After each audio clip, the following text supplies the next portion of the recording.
Our project, Home Light Automation and Security System using motion, light, and sound sensors, is a smart home system made to improve safety and convenience inside the house. Its main purpose is to automatically control the light and the alarm based on the movement detected in the area.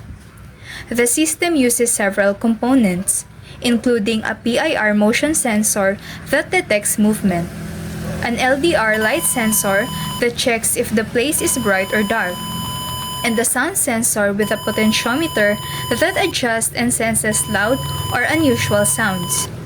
It also includes an LED that acts as the home light, and a buzzer that serves as the alarm, and an Arduino Uno, which is the brain that processes all sensor signals. These components work together and are connected using a breadboard, resistors, and jumper wires. The flow of the system is simple. The PIR motion sensor constantly checks for movement. When motion is detected, the LED light automatically turns on, and at the same time, the buzzer produces a sound to alert the people inside the house. The light sensor and sound sensor help the system understand the surroundings, but the main response comes from the motion detected by the PIR sensor. The Arduino controls everything and decides when the LED and buzzer should activate.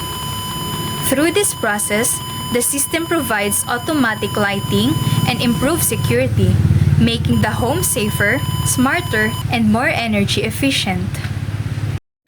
This project shows how automation can make a home safer, more convenient, and more energy efficient. With the help of motion, light, and sound sensors, the system can automatically turn on the light and activate the alarm when needed. Using the Arduino, all components work together smoothly to protect the house and help save electricity. Thank you for watching, and we hope our system encourages more smart and helpful ideas for everyday living.